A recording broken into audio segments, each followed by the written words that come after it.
Hello and welcome to the Boise State Esports Arena. We hope you had a great winter break and are looking forward to another season of competitive esports. And as we get ready to start back up, we wanted to take a moment for a little bit of preseason preparation and discuss the latest developments in Hearthstone. What's new in the game, what strategies and decks are looking broken, and what can we expect to see from these decks in the spring NACE 2024 season. I'm your host, Jacob Palmer. I am joined by the one and only Doc Haskell to discuss our favorite game, and certainly a favorite game this year, because I gotta say, Doc, these expansions this year, Festival of Legends, Showdown in Battle, some of my favorite theming we've had thus far for the game. Absolutely, and you know this, maybe some of our viewers do, my favorite type of broadcast is a Hearthstone broadcast, and I am a mid at best. Now, my odd pally got me, I think, to level 10 back in the day when that was the structure.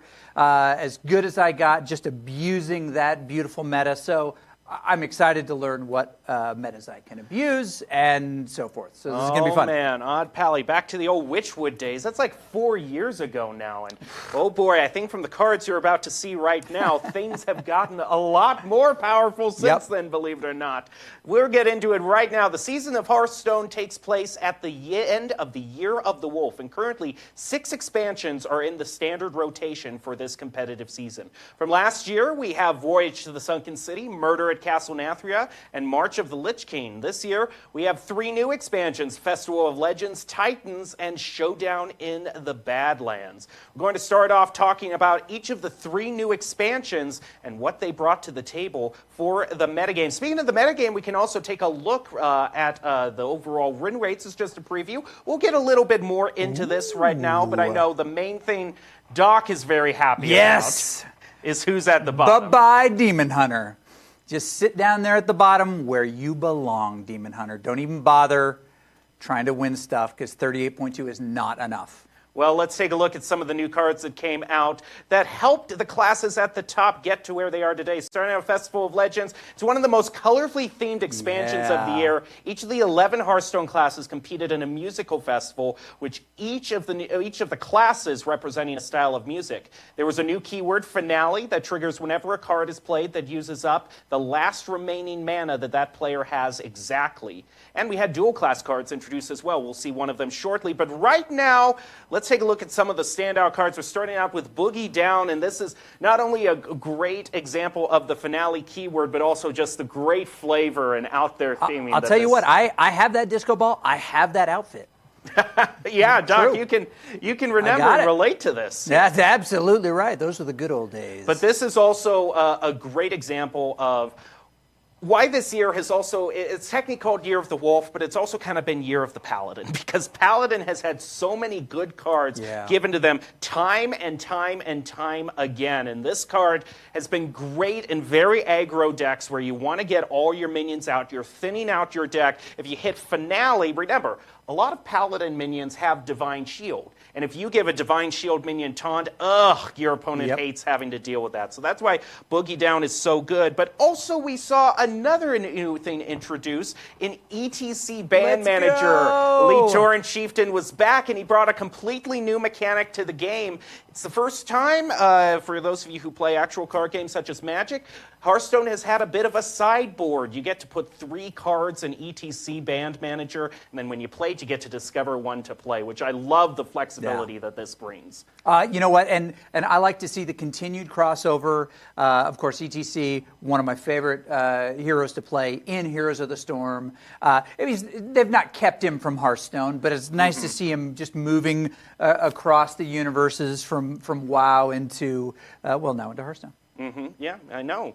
It really is great to see Hearthstone. They've really been bringing back all sorts of these fan favorite characters. The thing I like about ETC specifically is there are so many cards in Hearthstone that are great against certain decks, like your minions that destroy a weapon. A card that destroys a weapon, depending on who you're going up against, can be really good or completely useless for the game. So this has really allowed those sort of tech cards. You can still put them in your deck, but you're not completely left out in the dry if you go up against the wrong opponent. So I really like the flexibility that's led to. Also a bit of a flashback, something that's been returning all the way from Scholomance Academy. A few years ago, we had dual class cards. Those have returned in the mini sets for this game. I like so what 'em. we're looking at here is one that can be used by Death Knight and Hunter. This is Hollow Hound, and another very powerful card that has just swarmed the meta and been a mainstay ever since it was released. What you're actually looking at here is the pre-nerf version of it. It did get nerfed down to 4 health. But this has just been such a stabilizer for Death Knight and Hunter because especially as cards in the game get more powerful, damage increases. You want to try to find ways to stabilize in one turn. And this is just, especially if you can cheat it out with other cards, you slam this down, you clear your board, and you're healing up at least 9 health. It really is a card that's been a savior for people who like those more control-y style matches. And again, the artwork, fantastic. Yeah, the Hearthstone team really hit it out of the park with everything being brought to the table.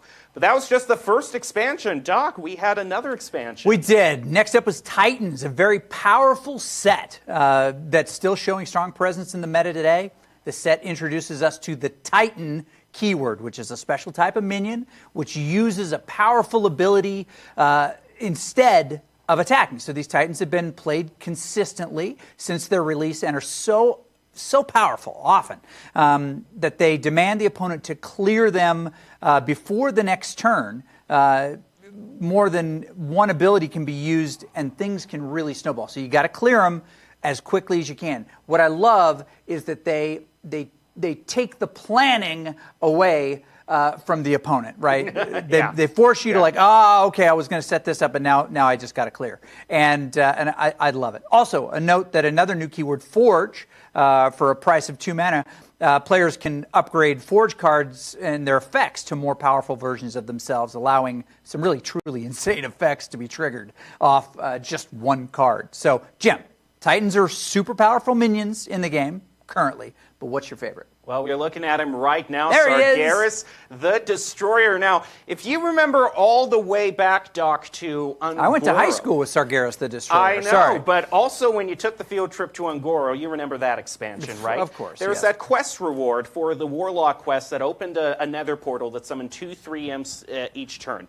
Never got played because the discard cards were so weak in Ungoro, no one wanted to actually get to that good reward. Here, they've just cut out the middleman entirely. You plop him down, you get the nether portal. But what's great about Sargeras, not only does he have a really healthy stat base, I mean 16-12, he's one of the hardest ones to clear out, but his abilities as well. One of his abilities is every imp you summon out of the portal, once you use that ability, has +2 health and taunt. So those 3/2s become 3/4s with taunt every single turn. And this is a control deck's dream. Yeah. Maybe a very aggressive deck can deal with Sargeras for 1, maybe 2 turns, but as those imps keep piling up each turn, if you're not, forget about clearing Sargeras, which you do want because the other abilities are good too, but you need to just kill your opponent in the next few turns after Sargeras is played, or else the match is going to grind out and you're going to run out of resources. Very quickly.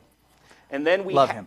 We have an example of that Forge keyword that we were talking about. Actually, one thing I wanted to say here before we get to the Forge keyword, this was a card that really helped Warrior get out of a slump. In the previous year, Year of the Hydra, Warrior was at the bottom of the meta for so long, and Warrior, one of my more favorite classes, I was mourning along with a lot of other players, and finally, in Year of the Wolf, we got some very strong minions to play. This is Odin Prime Designate. For the rest of the game, after your hero gains armor, you gain that much attack for that turn. So when there are so many low mana cards that give you 5 armor, 8 armor, 3 armor, you're swinging for 15 damage some turns, and you've increased your health by 15. I mean, there has been a lot of development in the early game aggro, but there have been some killer control cards that have been unleashed. And Doc, I was wondering, what's kind of your favorite that you tend to lean forward to? You more of an aggro or a control player? So historically, I've been a very aggro player, right?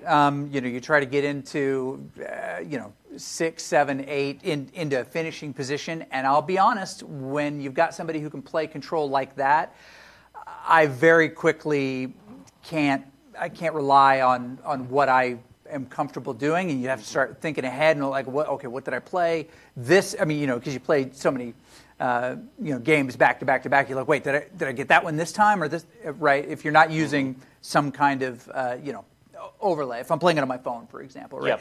Yep. I lose it. And control players, they really mess me up. Well, then we're going to have one card that's going to make you very angry and one card that's going to make you very happy. Okay. Let's eat the broccoli first and see the card that's going to make you angry. This is an example of that Forge card I was talking about. 3 mana, the base effect, 3 mana, deal 5 damage to a minion. Not bad. But if you Forge it, which is paying 2 mana before you play it, so you can pay the 2 mana on turn 2 and then save the actual card for turn 3. Forge, then deal 5 damage split amongst all enemy minions. So you're dealing 5 to a specific target, and then 5 splash damage. Aggro boards hate this because even if you have one strong minion, that's going to get cleared, and then all your little minions are going to get cleared afterwards. This is the type of card that eats Silverhand recruits for breakfast. Yeah, I knew you were going to go there. Back to the Odd Pally days. Here's my question. This was our broccoli. Now give me my chocolate. Okay, well, the trade-off that a lot of aggro players have is like aggro players have to devote all their resources to building the board. All your mana, there isn't too much removal that you're doing. You're just playing your minions and trying to overwhelm them or buff them. What if you could do both? This is an example of an extremely good Paladin card that came out this year. Keeper Strength. Give a friendly minion +2/+2, then deal its attack to all other minions. So what happens here is, you're building up your board, or let's say you got a minion on board and your opponent, they might be a more control-y deck and they're starting to stabilize. They're starting to get 2, maybe 3 minions against you. You just put this on your most powerful minion that maybe you've already gotten up to like 5 attack, goes to a 7/7, you clear their board, sweep them for 7. This is such an infuriating card to go up against. It had to get nerfed. It actually was...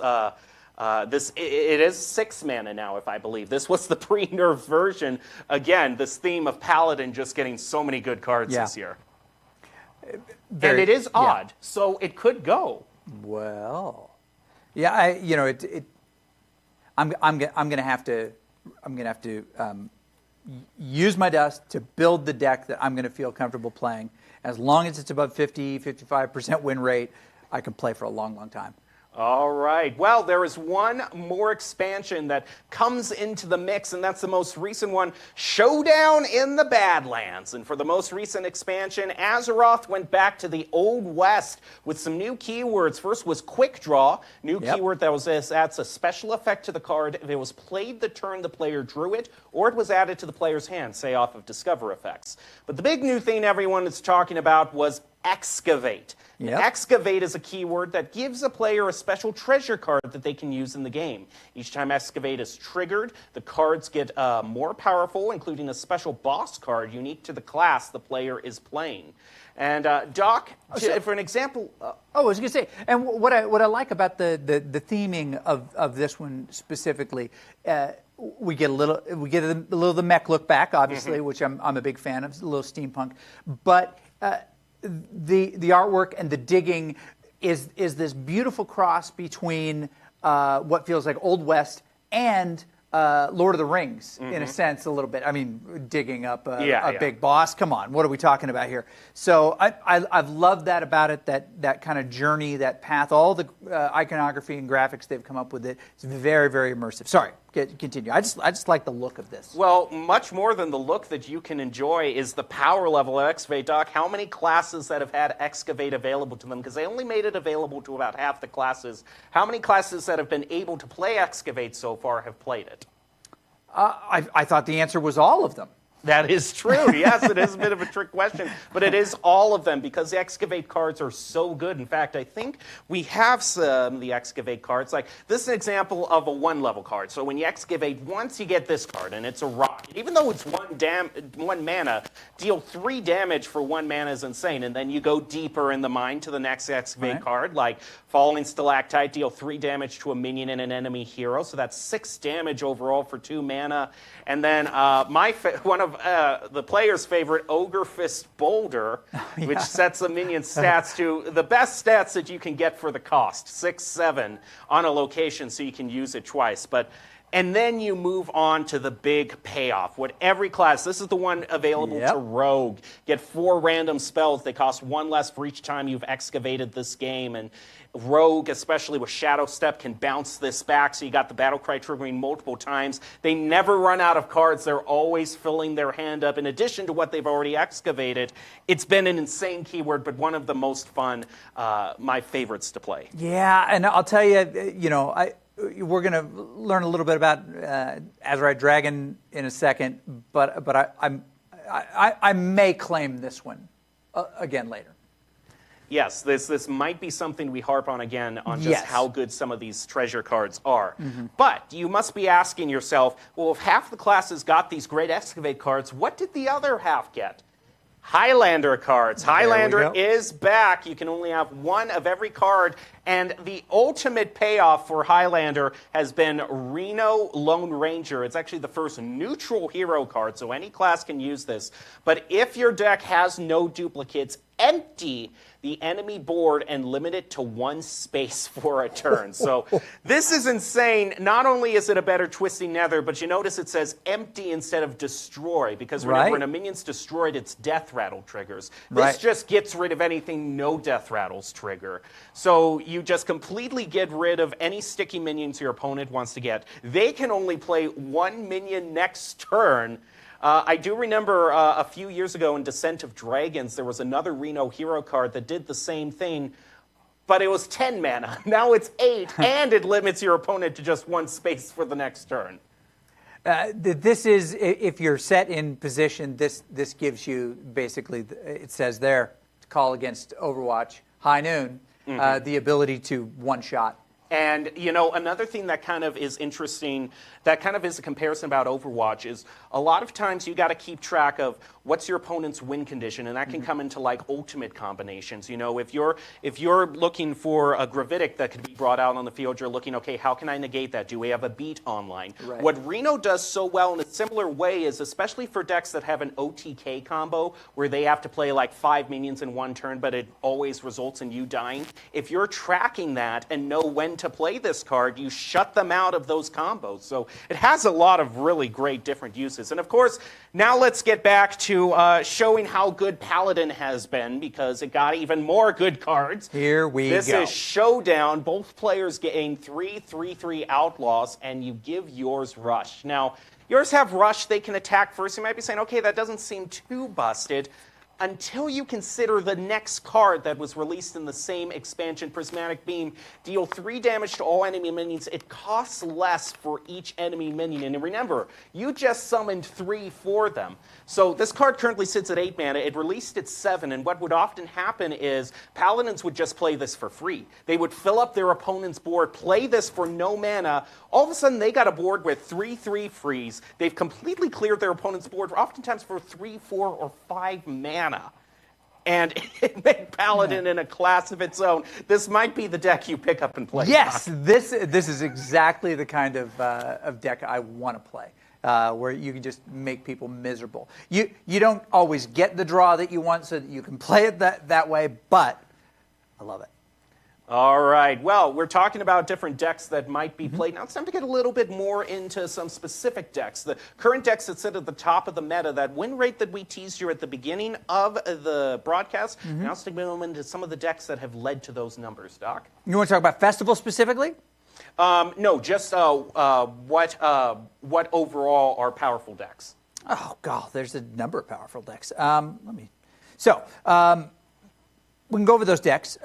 Fans of variety in the meta can all rejoice, right? Because as most of the classes have competitive decks that they can use, except for Demon Hunter. Hallelujah. Always a plus for me. More specifically, only one deck is currently considered to be a Tier 1 deck, and that is Treant Druid, which surprises me but doesn't surprise me, because I remember when people were trying to make it work and it was struggling. From there on out, it's a huge amount of Tier 2 decks with a similar win rate and competitive with each other, and then there are tons of options for what players want to play. So let's get started with Treant Druid. What do you think? What makes it work? Well, Treant Druid follows in the long tradition of a token Druid deck that you buff up and then swing for a whole bunch of damage. But what's made it so great is that there are so many cards now that get minions out for free. One card that you can see right here, just right about, I'm trying to line it up, right there, yeah. Blood Treant. You see there that 5 mana card? It actually doesn't cost 5 mana, it costs 5 health. So a Druid, if they're wanting to flood the board in the early turns, they're more than happy to pay 5 health to get a 2/2 on the board. And then you swing with your big cards. Your Herald of Nature, actually, you see kind of in the mid here, or right here, that 3 mana. That's a 3 mana, buffs your minions to +1/+2 as long as you've played a nature spell. So by turn 3, you're already buffing your board. So is this going to be as annoying mechanic as essentially endless wild growth? Druid is always.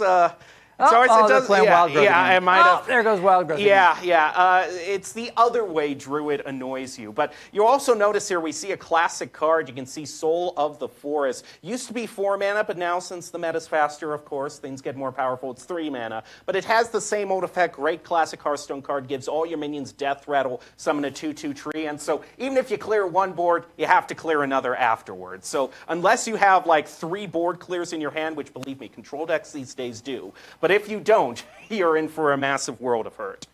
But now it's time, I think, Here that we go. get to This the is my deck. specialty for Doc. This is the Aggro Paladin deck that has been brought out. Or actually, Dragon Druid, excuse me. Sorry, I jumped ahead. I'm so eager to show you your deck. I know, I can't wait to see it.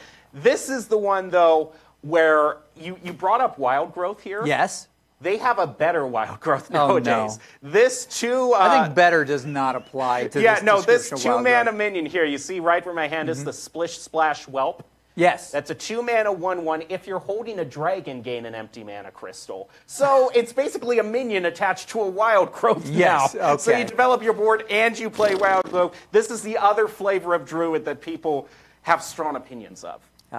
Developing a strong opinion as we speak. And then they've had great cards. Dragon Golem is kind of the standout card, I would say, for this deck. Down there near the bottom, 7 mana, epic. What it does is it's got a 4/5 stat line. And 7 mana 4/5 doesn't seem like a lot, but it summons a copy of itself for every dragon you have in your hand. So if you have a full hand, you're getting a full board of 4/5 taunts. And kind of harkens back a little bit to, if you remember during March of the Lich King Spreading Plague, remember that one that would summon those 1/5 taunts? And I hated that card so much. Now, all of them can kill you since they have 4 attack on it. Yeah. Before it was just an annoyance that you had to clear, you had to prioritize them and just work on board clear. Now, if you don't clear them quickly, it's over. And now we've annoyed you with everything Druid has to offer. Now we get to the Aggro Paladin deck. And this has had to been nerfed multiple times, but it's still hanging in there as a Tier 2 deck after, I think, in the past 2 balance changes, they've nerfed Paladin cards, because this was just nutty, okay? Because what a lot of aggro decks have mainly lost is, it's in the name, aggro. You're playing for the early game. You're playing, if you're board cleared a couple times, then once you get into turn 6, 7, if you're not killing your opponent, then you're floundering. But, of course, in modern day Hearthstone, a lot of old weaknesses are being filled in. Thanks, of course, I have to say, this lady right here, the Countess. She has been the one to really put a dent in a lot of people's enthusiasm. What she does is, if all of the cards in your deck are Paladin cards, it's called Pure Paladin. Yep. If all the decks in cards are Paladin cards, you get 3 invitations. Those invitations are 2 mana each, and they let you discover a legendary minion of your choice, and it costs 0. So, Thank you you. play Countess. on turn 7, then turn 8, you're playing up to 3 powerful legendaries for 0 mana. I mean, 6 mana technically if you're counting the mana cost, but that's a bargain, paying 6 to summon 3 legendary minions. And it's given Paladin, this aggro archetype of Paladin, a late game that they can play too, and it's terrifying. Right. If you didn't have a substantial lead and we're going to face after 5 with some of the old aggro decks, it could turn against you real fast. It wasn't enough to, as folks would get into, late. I think back then, Mage was one that would mess you up pretty quick. But yeah, you're absolutely right. I can't tell you how many games have been played where it's like, oh my goodness, Paladin's just overwhelmingly, they're clearing my board, they're buffing up their minions. I finally cleared the board. Now I can say, Countess. Countess, I win. Countess, I get a King Crush, I summon it for 0, I charge you, you're done with it. It is such a good card and such a good deck to go up against. Now, we saw your favorite deck. This is my favorite deck now, and what a deck this one is. Now, Doc, this is not a deck for the budget player, I have to say. Look at all the legendaries specifically in the right column. This is Highlander Hunter. And the reason this one has so many cards is not only do you have to have only one copy of each card in the deck, but thanks to Castle Nathriar when Prince Renethal, it allows you to have a 40-card deck in exchange for making your health 35. So you get extra health, an extra large deck. You pay in consistency. But, oh my goodness, you have so many routes that you can play here. I mean, there are so many great cards from last year. I think my biggest question is how this deck's going to have after the rotation, because with Renethal gone, the deck is obviously going to be culled back down to 30 cards, but there were so many good legendaries like Astalor too. He's the first one you see in the 2-mana slot.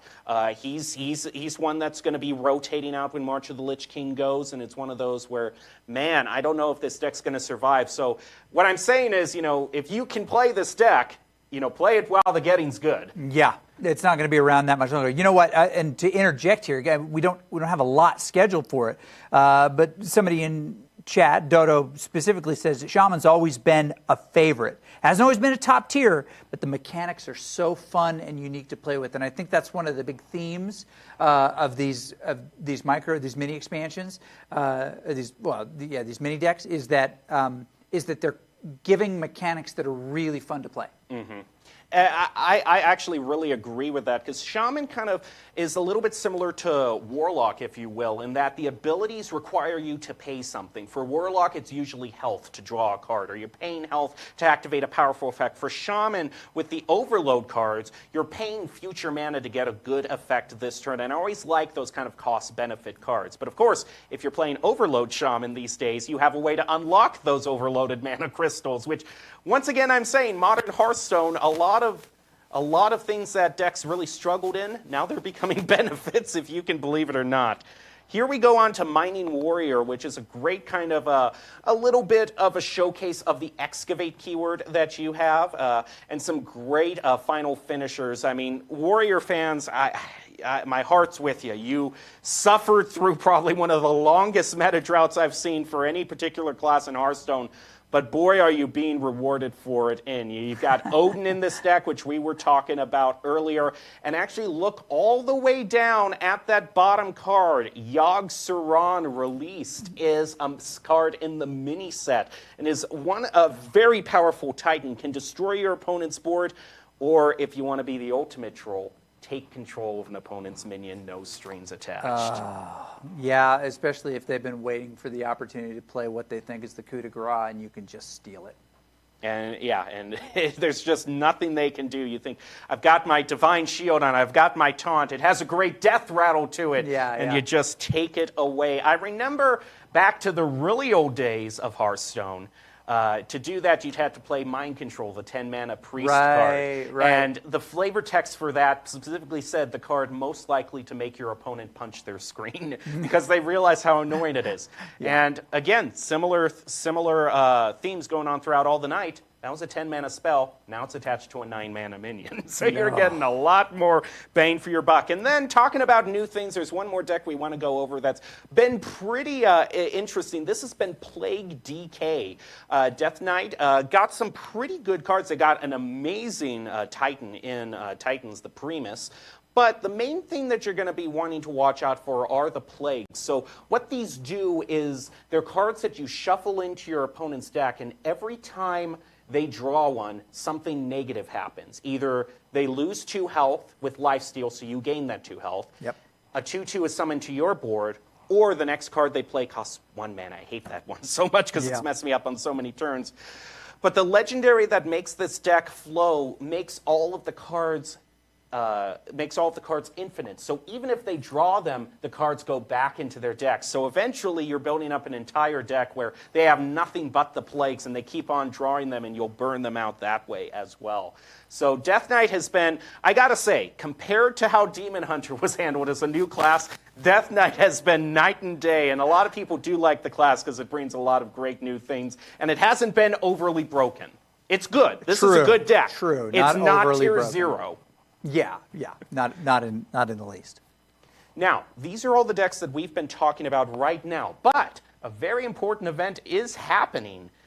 Just tomorrow, the new mini set for Showdown in the Badlands will be released, and a bunch of new cards are coming out, so we wanted to take this time to take a look at some of those new cards and show what's have to offer, because 2 new classes are getting the Excavate keyword. And you're going to like this, Doc. Paladin's one of them. Yes. Paladins can play Excavate now, and one of the cards that they can play is Sir Finley the Intrepid. I was thinking Finley was going to be rotating out with his Sunken City one going out. No, but he'll stay in for Standard of the Year. I'm so happy, and this is an insane effect. Battle Cry, if you've excavated twice, transform all enemy minions into 1/1 Murlocs. Yeah, you can't get rid of the Murlocs. I mean, that is one of the that's one of the things about Hearthstone that's fabulous. You think like an entire sequence is going to rotate out, it's going to go to wild, but the Murlocs stay. And the thing I love about it is it really just shows kind of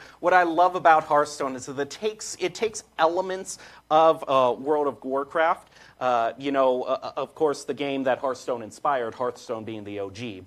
But World of Warcraft, in that game, Murlocs are just, your low man. You just clear them out to level up early on in the game. They don't have any personality, and then Hearthstone takes them and turns them into like this sentient race with culture, and one that can speak English, and is a British gentleman on top of that. I'm still waiting for my 23andMe back. I kind of suspect that I have some Murloc in my bloodline. I'm just going to say. Maybe. Well, then maybe this card is going to be attractive to you. And one thing I like about this card is it's very similar to what we were talking about with Sargeras and the other board. If you can find a way to disrupt your opponent's board without triggering death rattles and turning their good stuff into Murlocs, I think this card's going to be played in both Paladin and Shaman, a dual class card. I think it's going to be one to look out for. We also have another interesting card, Mantle Shaper. This is for both Mage and Hunter, and it costs 1 less for each spell you've cast while holding this. And I'm going to tell you now, Mage is going to be playing this for 0 mana a lot. There is going to be no issue for Mage playing this. No, I mean if you can both draw and otherwise conjure more spells, this is going to be free. This reminds me a lot of Corridor Creeper from all the way back in Kobolds and Catacombs, that worm that cost 7 originally, but it cost 1 less for each minion that was summoned to the field. This is kind of the same way, but only for spells. And for classes like Mage, and even Hunter has a lot of good spells in the metagame right now, I think this has a real good chance of seeing a lot of play in the metagame, and it's going to be coming down for 0 mana, just making things all the more difficult to clear. Now, the one caveat I do have to give is that things aren't quite as much based on getting good stats on the board. Don't get me wrong, it's still a key factor in Hearthstone, but remember when I showed you that Keeper's Strength card from Paladin, there are so many good board clears now that even if you build a good board, your opponent can clear it very easily. But I still think this card is gonna make a play. I still think you gotta watch out for it. And then we have Deep Miner Brands. So, more Highlander support, and if your deck has no duplicates, your battle cries trigger twice for the rest of the game. And last year, they rotated out the league. They rotated in the League of Explorers into the core set, and everyone was like, "Oh, that's great! I have such great nostalgic memories of the League of Explorers." Then they realized Bran exists. That doubles all the battle cries, and because of general power creep in Hearthstone, battle cries these days are so much better than when Bran first released that it enabled so many crazy OTKs. Now, this is a little more restrictive. It's a class card, so it's warrior specifically, and it costs 6 mana. That's going to be a tough card to play. Playing that at 6, and that's your only turn putting a 2/4 on the board, that's a lot of tempo to give up at that particular turn. But if Warrior can survive, which Warrior being a control-oriented deck can survive, this could lead to some really brutal control decks moving on down the line. That is phenomenal. And Bran being attached specifically to Warrior is, I think, fundamentally different than a lot of the combinations we've seen previously. Like, it just, how often do you see Warrior? Not that often, right? How many people are going to think about it coming in? Not many. I mean, they're going to be surprised by it. It's sneaky, is all I'm saying. Yeah, yeah. I mean, it is sneaky. It is one of those cards where you play it and it's like, oh, I've got an opening on turn 6, maybe even turn 7. But the longer the game goes on, the more they're going to be regretting they ever met Brad. Right, exactly. Now, we have been talking about Highlander cards. Unexpectedly, we got another Highlander support card, Marut Stonebinder. Now, this one's interesting. It's a 7-mana. Also went to high school with Marut Stonebinder. You just know all these. It's just basically a high school I'm reunion. old, yeah. It's Showdown in the Badlands, or as it's also known, Doc's High School Reunion. Exactly. 7 mana, 5/6. If your deck has no duplicates, discover an elemental to summon and add the others to your hand. So you're getting a lot of value off of this. You can clear your board, and there are some great elementals that are still in the game. Ragnaros has been added back to the rotation. You can't have Hearthstone without Ragnaros. 8/8? 8/8, Okay. deals 8 damage. You can cheat them out with a 5/6 on turn 7, and then get 2 extra elementals to play.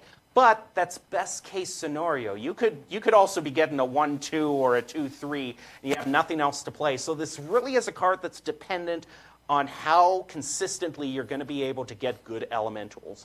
I think maybe after the set rotates in the next season, the next core set rotation, we're back to only 4 expansions. This might be better because there have been a lot of powerful elementals that have been released lately. But we'll just have to see this. I think this one is kind of the biggest wild card that there is.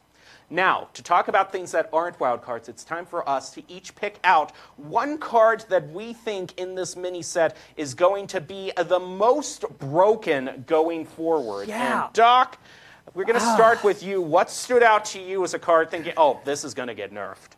Yeah, well, okay, so this is the one. Do we have the image of it? Yes, we do. Okay.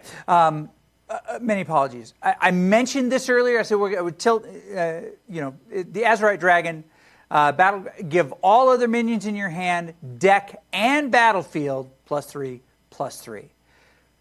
This, I sense, has the ability, if you set it up and you are patient and you wait and you allow yourself to just take some lumps, somebody's got an advantage going, the ability to just boost the entire thing and then just turn it around on them. It takes a patience that famously I don't have in the game. It's not nearly as aggro, but it's what I think of it. It's the meme from this goes back a long way. Many of you probably hadn't seen it. Arrested Development, when Jason Bateman sits back there and realizes that he's made a terrible decision. Yeah. I don't remember exactly what he says, but I think it is. I've made a terrible decision. and I feel like that's what you're going to inflict on your opponent specifically with this card. You mentioned, I mean, we talked about some other ones that I'm like, well, maybe that's going to be OP. I think that the cost is going to go up on that. Yeah, and definitely because in full disclosure, that's the new Excavate reward. Once you excavate 4 times, you get that card. Remember, we were talking about earlier, the Excavate cards, even the lesser ones, are already so good. So even then, you're not sacrificing too much. You're getting and who good can cards. excavate now? And and then Paladin can excavate. There we go! And you're going to be, keeping yourself alive with Finley to keep your opponent's board at bay, and then you just slam down the dragon. Remember Kaliseth from March of the Lich King when that would play? Who could forget Kaliseth? You played that at 2 mana, and all the minions in your deck got +1/+1. And back then, that was considered so game-breaking that it was almost a concede when you saw Kaliseth. Now everything in your hand, deck, and battlefield gain +3/+3. What was the 7-mana card in the Odd Pally deck that would basically do that? I mean, just increase. The level up card. Yes, the ones that see your Silverhand Paladins. I mean, this is without any strings attached. Even if you don't have a board, you play that, and then everything from there on out. Yeah. And I think what's going to make this card very scary is in conjunction with the card I have nominated for the most broken card. It is Shroomskavate. Yes. 3 mana. It's available to both Paladin and Shaman. Blizzard, what the heck have you done? Give a minion Wind Fury and Divine Shield, excavate a treasure. So let's just say, you have your standard, like the base stat line for a 3-mana minion would be a 3/4. Let's say you've played your Azerite Dragon, it's now a 6/7.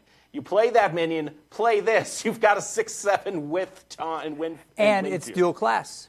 It is dual class too, so Shamans can still use it, but I'm most scared for Paladin because Paladin has so many ways of buffing up their board and getting huge minions out on the field. Remember when I talked about the Countess and how her whole thing was giving you legendary minions that cost nothing? You get a King Crush that's 0 mana, 9/9 charge. You play that for 0 mana, play Shroomskavate onto it, and you can charge for 18 damage. Yep. That isn't it. Even if you kept King Crush and then played Azerite Dragon, then it would go up to I believe that would be a 12/12, which can attack twice for 24. Yeah, there's going to be so many OTKs that are made off of this card. I am terrified of what's coming. Right click on my hero, concede.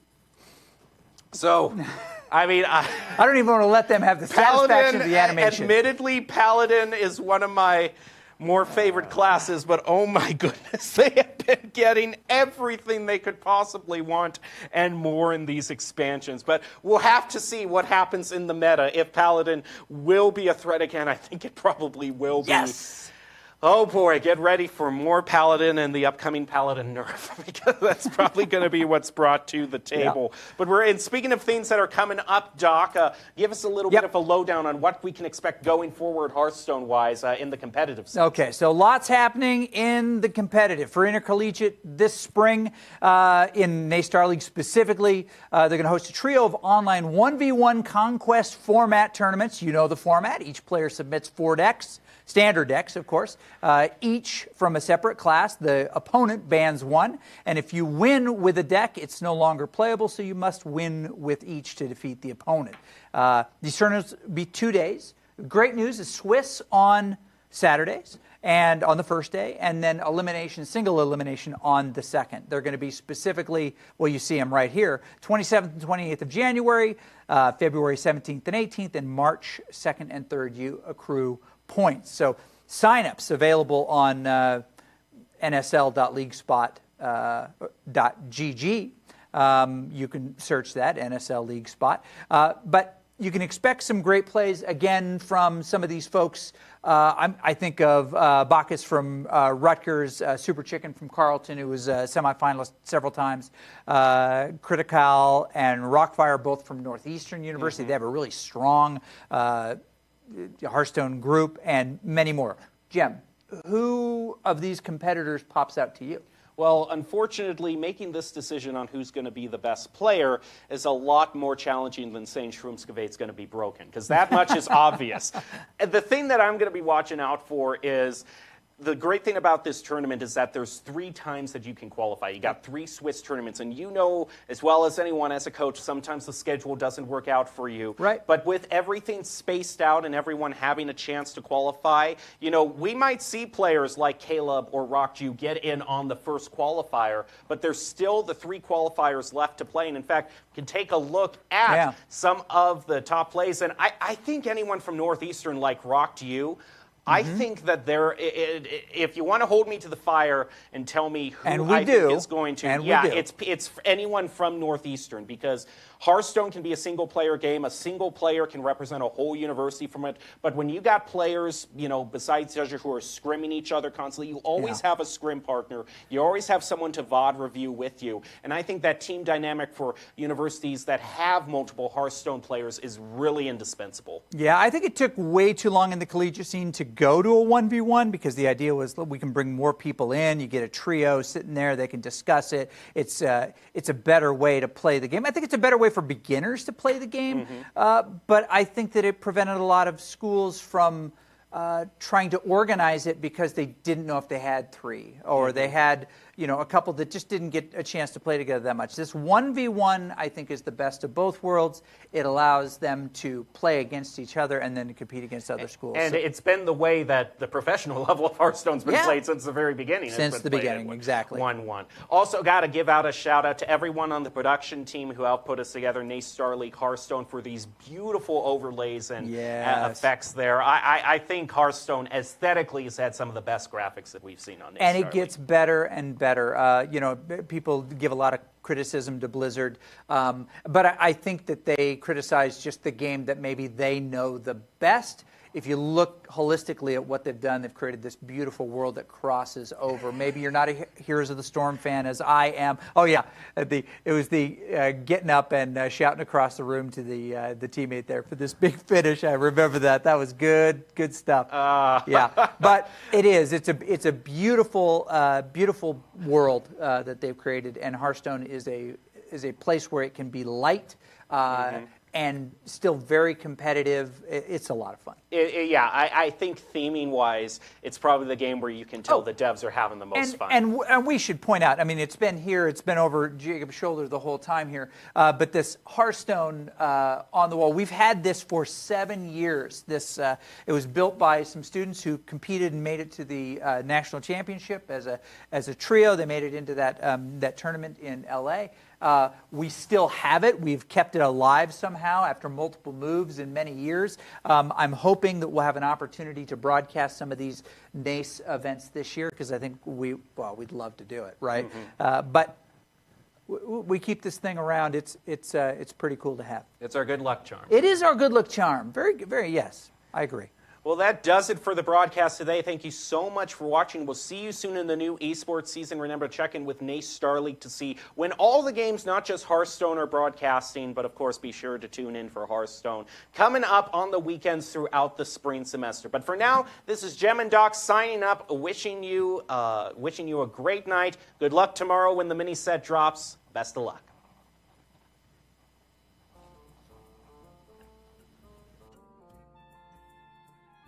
He's given himself an innervate to maybe try to make the combo go off one turn earlier, or maybe draw Guff to get that healing. The armor, at least, is going to find Rake. Used in combination with the Pounce. That can clear. And they'll get the playoff spammy Arcanist, though. Yep, there we go. But the problem is, Basilev is just waiting there. In any other situation, that's a great play, but Yeah, I think Basilev is going to hit the board, and that's it. I think that's gonna, I think that might just finish it off here. You can see Critical realizing. That is the most evil laugh I have ever seen from Auto Button. Yeah, you get rid of those, and you're 3 away at this point. And if you don't, you're just gone because of that. But looks like he's going to try and grab as much armor as he can to try and withstand this blow. I don't blame him on that play. That is entirely fair, looking at what he's got to deal with next. But he is able to reduce some of the threat of this board.